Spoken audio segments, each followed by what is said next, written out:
Hi guys, I hope all of you are well. So the video of today is for all of those people who dreams of becoming a pilot. So please support us, subscribe and like, and in the end of the video we have a quite good surprise for you guys. Yeah, so don't just scroll to the end of the video to see that surprise, because there's something we'd like to tell you first. That's also part of the gift. So I saw a Facebook post on one of the pilot groups where there was a question, why do you want to become a pilot? And so I decided to actually gather all the most common reasons why people want to become a pilot. And I thought that we could go through of them, as you're a pilot yourself, I'm a cabin crew, so we actually have some expertise on this area. Okay, so yeah, I think the idea is not to judge whether those reasons are right or wrong, but it's just give our perspective on whether we think those dreams are realistic, and yeah, just open up a conversation about it. So, the most common reason why people want to become a pilot is because it's their dream and it's their passion. What do you think?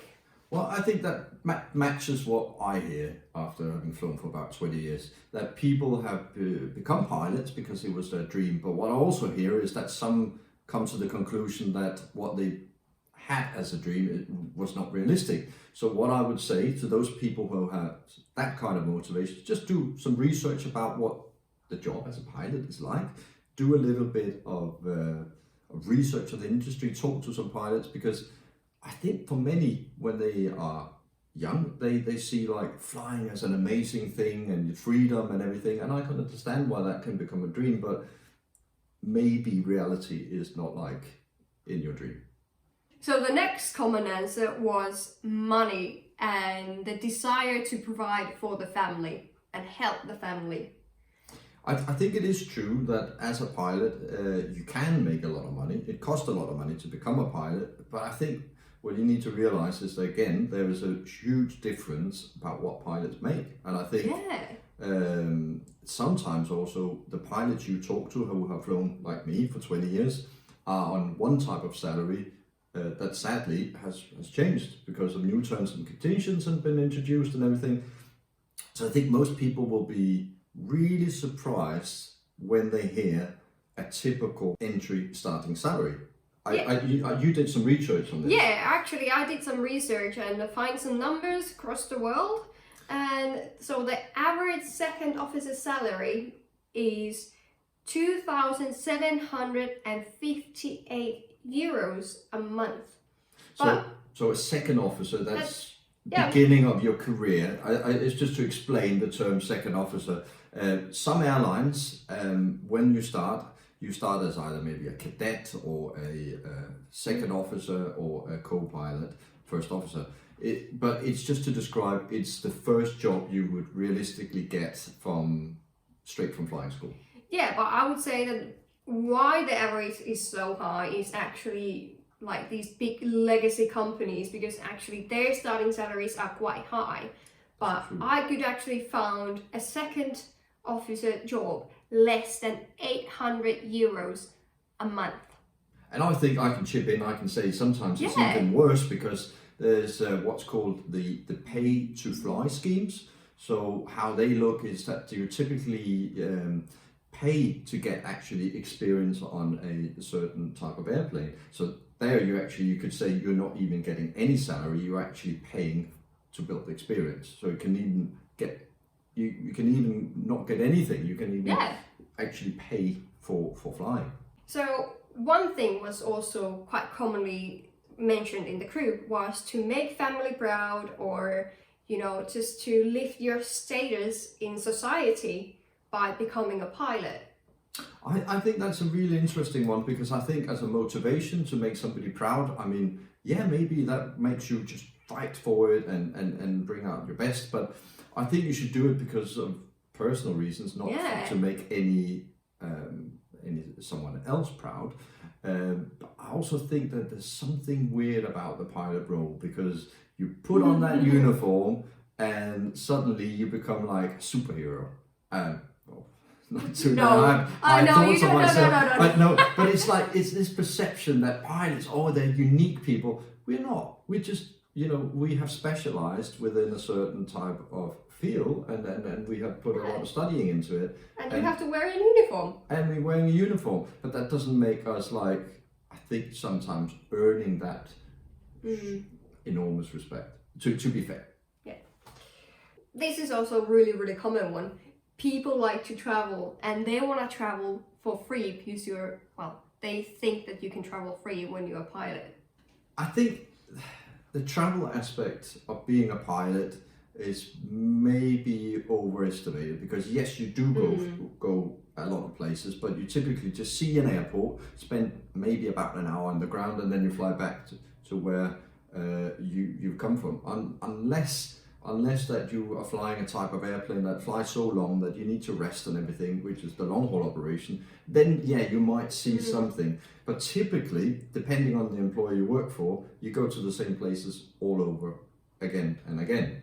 Yeah, and I would say even if you fly a long haul and you have a layover, you can also have a layover on a short haul. But usually when you're on a layover, you are on a hotel that is close to the airport and you are on your minimum rest. So you are only going to sleep and eat and go again. Yeah, that's true. So I think if you have that as a motivation to travel and see the world, I will say that there is one particular aspect of the industry I would recommend, and you probably know what I'm talking about, but it's the corporate world. So the corporate world is where you fly a business jet. And I think this point is really, really important, because if that is your goal, to travel and see the world, to go and fly a business jet, there's often no reason to go to these ultra fancy schools that charge a fortune, because the way you go into these companies, usually, generalizing, is to build up a network. They want to see different people and different cultures. And actually, I think that's a really, really good reason, because when you're working in aviation, we work with different colleagues with every single day. Yeah. So that's a really good way to actually meet new people, and most of the time the people are from different cultures, so you get a little bit of a cultural experience already inside of the plane. So I think that's a really, really good reason actually to become a pilot. Yeah, I think I couldn't agree more. If you're the type of person that like to work in a small field, I would say that's still possible. Again, the corporate world, you have a couple of people sharing the duty of flying the business jet around. The big airlines, especially the big bases, there can be years between I fly with the same person. Yeah. It can be a blessing, it can be a curse as well, because you think sometimes maybe it can be difficult to build up some strong colleague relationships when you only have that short time together. True. So, curse and a blessing at the same time. This one came up. I love planes. Well, okay. Okay. Well, I'd say hopefully you love something else than just the planes, because even though the planes are going to be your office, your workplace, I think if you love planes, there's also other ways to go that route. Yeah. You can become an engineer, you can become plane spotter, or even plane photographer. Yeah. So you don't necessarily have to become a pilot to actually be around planes. No. But I think I would say that some kind of interest in planes or flying in general is always good, because it might actually make you, how should I say, when you open those books, the thick books we have to go through, and it's all about planes, if that is your interest, I can see how it makes it easier to go through. So I think that's good. Luxurious lifestyle. I almost had to put my coffee down there. I can tell you it's nothing but luxurious. Well, I think, of course, the person writing this, I don't know what they meant, but I think it could be like overall, sort of like they connect the job with giving you a luxurious lifestyle. They maybe have seen pilots wearing Rolex watches, driving fancy sports cars and everything. So maybe that's what they mean. But I think that sometimes how we, for instance, eat our food out there is it's not very glamorous.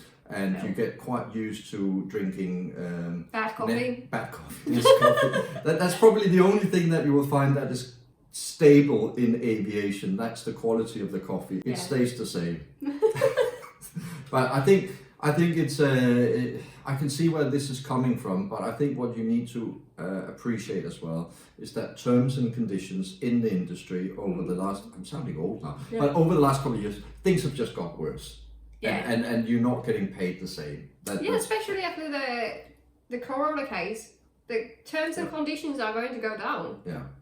So I think you also need to remember that for most people, they have had to go somewhere to get help with the finances to become a pilot. So, and then that might be like €1,000 or more a month that you have to repay once you start flying. So you're probably realistically for the first 10 years of your career, you are still paying back student loans and everything. So I think when everybody, to be a little bit serious, when everybody else is getting a dog and a Volvo and a house, you're still living in a caravan or shared accommodation because you cannot afford it.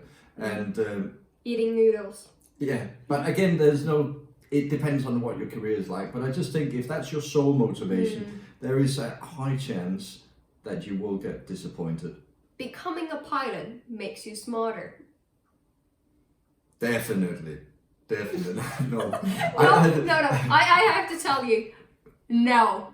Reading the books makes you smarter, but once you go into that flight deck, I can tell you, no, it's just downhill from there. No, I think I like to defend my colleagues in the industry and say, well, you develop certain skills to become a pilot.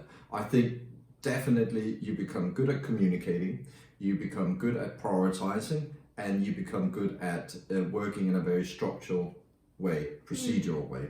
So I think we definitely learn some tools that are giving us the opportunity to make the flying operationally efficient, safe, and but I don't think it makes you smart. No, I think what it is when you become a pilot is that you develop some skills. But being a pilot doesn't mean that you're suddenly good at Sudoku. No, I would say if you want to become smart, then just read the books. Yeah, and I think it's a long discussion maybe about what is smart, what is intelligence, and we're probably not going to be able to do that in this video. But I think one of the reasons why maybe pilots are being perceived as being smart is that we do something which is to other people outside the aviation industry is quite smart, quite fascinating. We get these big planes up in the air and we have a lot of responsibility and everything. But what people need to realize, I think, is that comes after many hours of practice. And I think anybody who practices for something for a very, very long time has the opportunity to develop certain skills. And I think that's how you can maybe look at pilots. We have done something flying over and over again, and we have developed certain skills within aviation, but we probably would not be able to use that knowledge or that kind of experience in many other industries. Yeah, you become like a one-trick pony. Yeah, a bit like a one-trick pony, and I think on a serious note as well, when a pilot loses his or her job, it can be very, very difficult to fit in another industry. Because where are those skills that you learn as a pilot transferable? You know, what there are some industries, maybe you could go into transport industry, and driving maybe a vehicle has some similarities between becoming a pilot, but it can be very hard to use those skills in another industry. I love speed and also to explore. I love speed. And to explore. Okay, so this is somebody who thinks that, you know, it's like thinking of the Formula One driver. I don't know, but still. I would say, actually, that's probably, if you like speed, you're certainly, when you come to accelerating down the runway or you're landing, I've never really thought about that, but yeah, the speed is very, very high, of course. But I think the reason why I'm not really thinking about it is that my concentration is elsewhere. Of course, I'm focused on my speed, definitely, because that's really important. But I don't really think about it, I'm flying fast. I'm just very concentrated on keeping a number. But I actually don't feel like the No, if you think about it, like when I've been sitting as a passenger or even in a flight deck when I've been cabin crew, Yeah. I don't get the feeling of the speed. No, I think Yeah. I think So- I've probably been on a bicycle or on a set of skis, feeling having more speed motorcycle. or motorcycle, being Yeah. having a more sort of sensation of speed. And I think maybe that's what it is actually. That in order to feel that speed, you probably need to be quite close to something, a reference, like the ground. Yeah. So if I was, for instance, in a sports car, I would be close to the ground and everything, and then probably the sensation of speed would be different. When I'm up there, 10, 12 kilometers high or higher, I don't really. No. I can see the speed on display. Might be more than 1,000 kilometers an hour if we have a tailwind or something, but I don't feel like I'm going fast.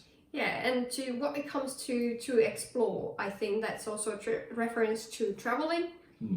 And that one we already answered. Okay, the next one. It's fun and easy job. What do you think? Is it fun and easy?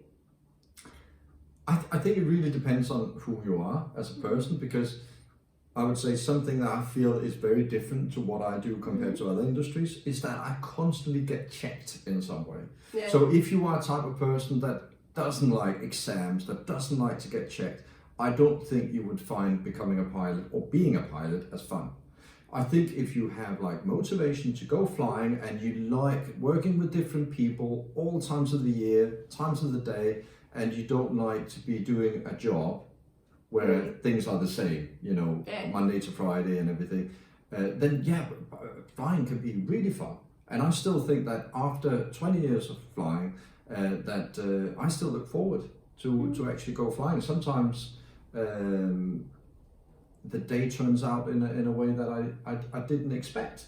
But I think actually going through the day with the motivation of doing your utmost, your best and everything, that can be really fun and motivating. And if you work with somebody who has it the same way, you might actually have a fun day together. Is it easy? I think when things go well, yes. But I think most of the time they don't. I think as a pilot, I would say that, as pilots, I think I would sum it up this way: we're not always paid for what we are doing. We are paid for what we are able to do. So I think when things are going normal, then definitely, it can be a really easy job. Yeah, easy day. But it can also equally be quite difficult. Yeah. I would say one aspect in these times with social media, emails and everything, that I would really, really highlight as a great thing being a pilot, is that I feel that once I have brought the airplane safely to its parking position and my duty has finished, I don't feel that I need to be contactable or that I need to answer emails and everything. I think that's quite, actually, when I'm off, I can be allowed to be off. And I think that's quite rare. In a job, that you don't feel like you have to be contactable at all times. Having said that, it may be different if you're flying on those corporate jets and everything, because you spend an awful lot of time then being on standby. So again, it depends on where you are. But fun and easy, it could be, but also quite horrible at times. And challenging. Yes. Yeah. So now we have gone through a list of why people want to become a pilot. So now I want to ask you, after 20 years, why did you become a pilot? Oh, that's a very, very long, boring story. No, I'll give you the short version. You wanted to get girls? I don't think that was on my mind back when I actually thought about it. I think what is different about my story is that I, for many years, didn't at all think about becoming a pilot, because I had a disease called meningitis when I was a kid or teenager. And I was told back then that I couldn't become a pilot. It was not until I have served actually a couple of years in the military, and I suddenly found out that it's depending on whether you have had any permanent ill effects. So suddenly that dream was something that I persuaded in the military. And I think then I had already figured out that I worked well with procedures, being very regimented and everything. So it was just more like flying. I could see like this is somewhere where I would be required to be very regimented, very procedural. So I thought there was a match. Easy fit. Yeah, and there was a match, and I'm very happy that I made the decision. But I think I didn't really dream about it for so many years because I had a sickness. So in the beginning of Yes, the movie, I was surprised. Yes, the surprise. Thanks for watching all this way. So now Yes. you will get your reward. Because what have we got for you? So, okay, we have actually made a book, How Do I Become a Pilot? And we have made this for all of those who actually dream to become a pilot and really don't know if it's for them and don't know where to start if they have already decided that it's for them.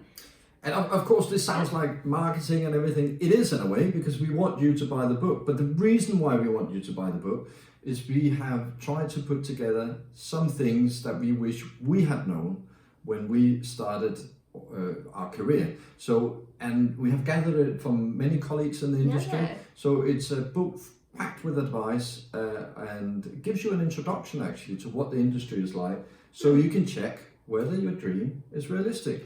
And to be honest, if you're spending $100,000 or pounds for something, I think you should do some research and actually have an idea what you're doing, because that's a lot of money and I don't want anyone wasting their money and then figuring out actually this is not for me at all. I think what it is, what we're trying to achieve here with the book is that going to a flying school, there's a lot of good flying schools out there, so this is not aimed at everyone. No. But I'm just saying sometimes it can be a bit like going to a estate agent asking, shall I buy a house?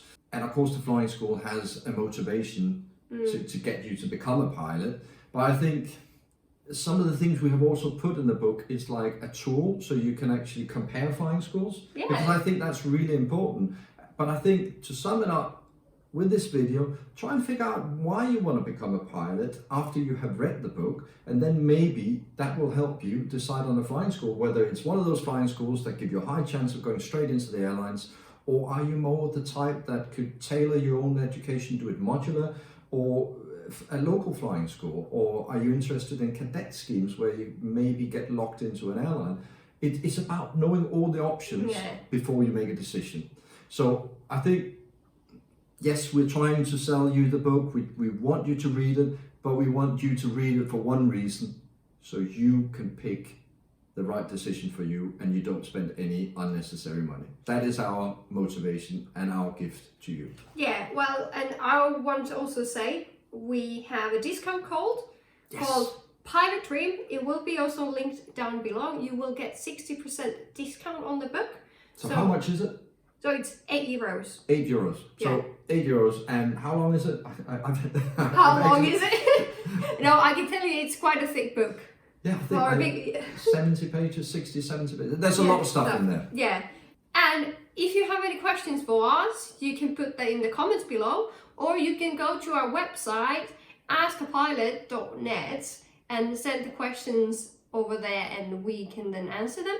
Yeah, and of course, I mean, this is just based on our perception of the industry. It's just our advice. If you are an experienced pilot out there and you think that some of these things that we have said, you know, feel free to put in a comment and everything. We don't have a crystal ball or all the right answers and everything. We're just trying to help new people who want to become pilots and making the right decision. So feel free to enter in a discussion about these things that we have talked about.